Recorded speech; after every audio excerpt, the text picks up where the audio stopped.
خليني أحكي لك حكاية عن طريق طويل قوي. في بدايته وقف شخصين، الاتنين باصين لنفس القمة، لنفس الحلم ونفس الشغف مليوهم. واحد منهم بعد مشوار طويل شفناه فوق القمة بيتنفس هوا النصر، والتاني للأسف شفناه قاعد في نص الطريق مهزوم ومستسلم. إيه بقى اللي حصل؟ إيه السر اللي خلى واحد يكمل والتاني يقف؟ السلام عليكم ورحمة الله وبركاته. النهاردة بقى هنفتح سوا كتاب أجبر نفسك على الاستمرارية للكاتب مايك مينديز، وهنعرف السر ده بالظبط. السؤال ده أكيد كلنا سألناه لنفسنا في يوم من الأيام، صح؟ لما بنشوف حد كان معانا في نفس النقطة وفجأة سبقنا بسنين ضوئية، أو لما نبدأ حاجة بحماس ياكل الدنيا وبعد كام يوم الحماس ده كله يتبخر كأنه ما كانش موجود. يا ترى ليه؟ ليه ناس بتعرف تكمل وبتحول أحلامها الحقيقة وناس تانية الشرارة اللي جواها بتطفي بسرعة؟ الحقيقة الإجابة مش حظ ولا موهوبين بيها ولا حتى فلوس ورثوه. السر كله في كلمة واحدة بس، كلمة بنسمعها كتير بس يمكن مش بندرك قوتها الحقيقية.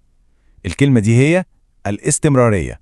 والله هي دي القوة الخفية اللي بتشتغل في صمت، زي محرك جبار محدش شايفه بس الكل شايف نتائجه. إنك تعمل الحاجة كل يوم سواء مزاجك رايق أو لأ، سواء متحمس أو محبط، هو ده بالظبط السلاح السري اللي بيفرق بين اللي بيوصل واللي بيفضل واقف مكانه. طيب يلا بينا ندخل في أول فصل من حكايتنا. الفصل ده عن سر القوة الحقيقة. في قانون في الدنيا دي بسيط قوي بس غايب عن ناس كتير. القانون ده بيقول إن المجهود الصغير قوي اللي ممكن نستقله لما بيتكرر كل يوم بيبقى أقوى بكتير من مجهود جبار بنعمله مرة واحدة وخلاص وبعدين نختفي. مش واصلة قوي، ده بتعالى نتخيلها سوا. عندنا 2 صحاب، واحد بيروح الجيم يوم واحد في الأسبوع، السبت مثلا، ويفضل يلعب 3 ساعات لحد ما جسمه يتكسر ويرجع مش قادر يتحرك. والتاني بيروح كل يوم نص ساعة بس، حاجة خفيفة وممتعة. تفتكروا بعد شهر واحد بس مين اللي صحته هتكون أحسن وشكله هيتغير للأفضل؟ الإجابة معروفة طبعا، مش محتاجة كلام. البطل هو اللي استمر حتى لو بحاجة بسيطة. وده مثال تاني عبقري. تخيل معايا كده لو قررت تقرأ 5 صفحات بس كل يوم، 5 بس، ممكن تحس إنها ولا حاجة. بس استنى نحسبها، بعد سنة بالظبط ال5 صفحات دول هيبقوا أكتر من 1800 صفحة. متخيلين الرقم؟ يعني بنتكلم في حوالي 6 أو 7 كتب كاملة، كمية معلومات وخبرات دخلت عقلك من غير ما تحس. هي دي بقى قوة التراكم، السحر بتاع الاستمرارية. حلو قوي الكلام ده، كلام يشجع ويحمس. بس أكيد دلوقتي بتسأله طيب إزاي أقدر أعمل كده فعلا؟ إزاي أحول الموضوع ده لعادة ما تتكسرش؟ هنا بقى الكاتب بيكشف لنا عن سر تاني مهم قوي اسمه العادات الدقيقة، أو زي ما بحب أسميها الخطوات اللي الكسل نفسه ما يعرفش يرفضها. الفكرة كلها إنك لازم تبدأ بداية سهلة لدرجة إنها تبان تافهة، بداية عقلك المبرمج على الكسل ما يلاقيش أي حجة يقولك بيها لأ. يعني بدل ما تقول أنا هلعب رياضة ساعة كل يوم، قول لنفسك أنا هلبس هدوم الرياضة وهعمل تمرين ضغط واحد بس. بدل هقرأ كتاب في أسبوع، قول هقرأ صفحة واحدة. الموضوع مش في الإنجاز، الموضوع إنك بتعود نفسك تنتصر على الكسل كل يوم. والطريقة أبسط من البساطة، هما 3 حاجات بس. أول حاجة اختار عادة سهلة قوي زي ما اتفقنا. تاني حاجة ودي الأهم، كررها كل يوم، يا ريت في نفس الوقت عشان تثبت. تالت حاجة ودي بقى المتعة كلها، اتفرج عليها وهي بتكبر مع الوقت. السطر هيبقى صفحة، والصفحة هتبقى فصل، الدقيقة هتبقى 10، والعشرة هتبقى نص ساعة. كل ده من غير ما تحس إنك مضغوط. وعارفين المثل القديم اللي بيقول نقطة المية بتحفر في الصخر؟ هو ده بالظبط اللي بنتكلم فيه. نقطة المية دي لوحدها ضعيفة جدا، لكن لما بتفضل تنزل في نفس المكان كل يوم مع الوقت بتشق أقوى صخرة.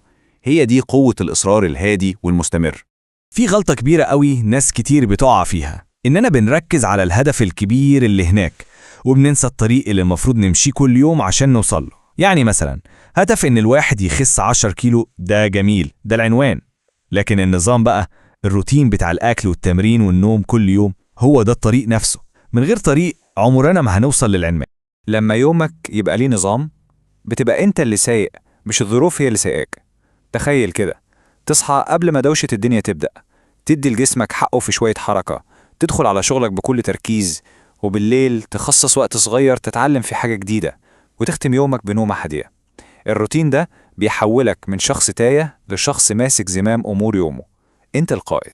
وقبل ما نكمل الحكاية بتاعتنا، لو الكلام اللي فات ده عجبكم وحسيتوا انه مفيد، يا ريت تاخدوا ثانية واحدة تشتركوا في القناة وتعملوا لايك. دعمكم ده هو اللي بيشجعنا نستمر ونكمل. طيب جميل، عملنا عادات صغيرة وحطينا روتين. الخطوة اللي بعد كده إيه؟ إننا نراقب نفسنا. في جملة عبقرية بتقول اللي تقدر تقيسه تقدر تحسنه. لو مش بتتابع انت وصلت لفين، هتعرف ازاي إذا كنت بتتقدم ولا واقف مكانك. المراقبة دي زي المراية، بتوريك الحقيقة زي ما هي. والموضوع مش محتاج تعقيد. كل ليلة قبل ما ننام 5 دقايق بس مع نفسنا، نسأل نفسنا كام سؤال بصراحة. النهاردة عملت إيه قربني لهدفي؟ التزمت بالعادة بتاعتي ولا لأ؟ طب لو لأ، ليه؟ إيه اللي حصل؟ إيه الحجة اللي قلتها لنفسي؟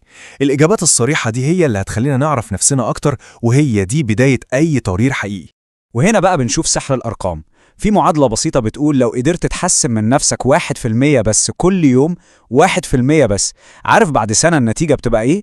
بتبقى أحسن 37 مرة. متخيلين؟ 37 ضعف. ده مش سحر، دي قوة التراكم. كل يوم بنحط طوبة صغيرة، بعد سنة بنلاقي نفسنا بنينا صرح كبير. لحد هنا تمام، بس دلوقتي وصلنا لأهم وأخطر جزء في الحكاية كلها، لأن كل اللي بنيناه ده ممكن يقع في لحظة لو خسرنا في المعركة دي. المعركة الحقيقية مش مع الظروف ولا مع الناس، المعركة الحقيقية جوانا، جوا عقلنا. العدو الحقيقي بتاعنا هو عقلنا، الجزء اللي فيه اللي مبرمج من زمان إنه يدور على الراحة ويبعد عن أي تعب. الجزء ده هو اللي بيخترع الأعذار، هو اللي بيقنعنا إننا نرتاح النهاردة ونبدأ بكرة. لازم نفهم العدو ده بيفكر إزاي عشان نعرف نغلبه.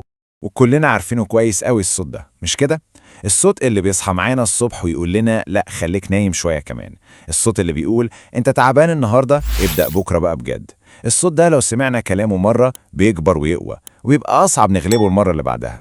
بس الخبر الكويس إن في صوت تاني قصاده، صوت الانضباط.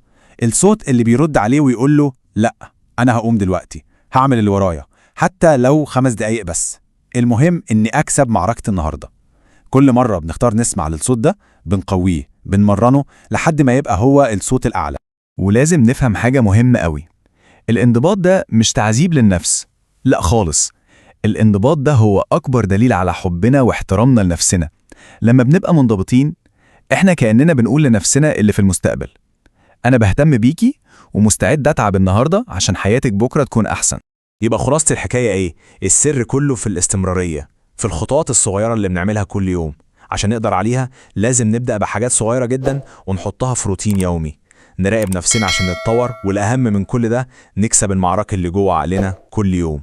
ودلوقتي عايز أسيبكم مع السؤال ده. تخيلوا معايا كده، بعد السنة من النهاردة لو التزمنا بالمبادئ البسيطة دي، يا ترى قصة حياتنا هيكون شكلها إيه؟ الشخص اللي هنكون عليه والإنجازات اللي هنبقى فخورين بيها هتكون عاملة إزاي؟